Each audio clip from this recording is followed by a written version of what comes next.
পাকিস্তানে নিরাপত্তা বাহিনীর অভিযানে 16 সন্ত্রাসী নিহত। মোদির সঙ্গে রুদ্ধদ্বার বৈঠক করলেন মার্কিন ভাইস প্রেসিডেন্ট। শুনছিলেন নিরপেক্ষ আন্তর্জাতিক শিরোনামগুলো, এবারে বিস্তারিত।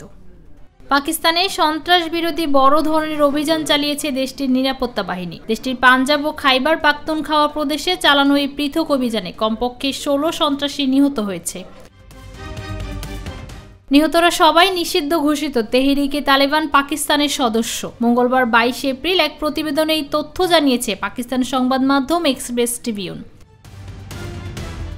সংবাদ মাধ্যমটি বলছে, সোমবার পাঞ্জাব ও খাইবার পাখতুনখাওয়া প্রদেশে পুলিশ, কাউন্টার টেরোরিজম ডিপার্টমেন্ট এবং নিরাপত্তা বাহিনীর পৃথক অভিযানে নিষিদ্ধ ঘোষিত তেহরিকে তালেবান পাকিস্তানের অন্তত 16 জন সন্ত্রাসী নিহত হয়েছেন।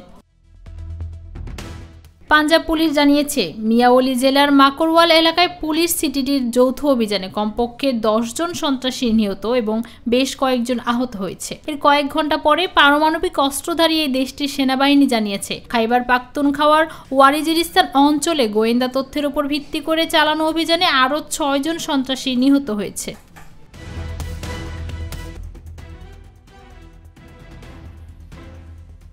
অন্যদিকে ভারতের প্রধানমন্ত্রী নরেন্দ্র মোদীর সঙ্গে সাক্ষাৎ করতে কূটনৈতিক দল সহ ভারত সফরে এসেছেন যুক্তরাষ্ট্রের ভাইস প্রেসিডেন্ট জেডি ভেন্স। আজ সোমবার মোদীর সঙ্গে রুদ্ধদ্বার বৈঠকও করেছেন তিনি। এমন এক সময়ে বৈঠক হলো যখন যুক্তরাষ্ট্র এবং ভারত একটি পারস্পরিক বাণিজ্য চুক্তির জন্য সংলাপের প্রায় চূড়ান্ত পর্যায়ে রয়েছে। দুই দেশের সরকারি কর্মকর্তারা জানিয়েছেন, নয়াদিল্লি এবং ওয়াশিংটন এমন একটি বাণিজ্য চুক্তি করতে চায় যা ভারত ও যুক্তরাষ্ট্রের উভয়ের জন্যই লাভবান হবে। ট্রাম্প প্রশাসন ইতিমধ্যে বলেছে যে ভারতের সঙ্গে সম্পর্ক ওয়াশিংটনের সর্বোচ্চ অগ্রাধিকারগুলোর মধ্যে একটি। অবশ্য সাম্প্রতিক ঘটনাবলী পর্যালোচনা করে অনেক কূটনীতি বিশেষজ্ঞ মনে করছেন, চীনের সাম্প্রতিক বাণিজ্য যুদ্ধের ঘোষণার পর ভারতের সঙ্গে সম্পর্ক জোরদার করতে বিশেষ তৎপর হয়ে উঠেছে যুক্তরাষ্ট্র। তবে নয়াদিল্লির পক্ষ থেকে বলা হয়েছে, বাণিজ্য চুক্তি ইস্যুতে ভারতের কোনো তাড়া নেই। দর্শক, এই ছিল এখনকার মতো। এতক্ষণ সাথে থাকার জন্য ধন্যবাদ সবাইকে।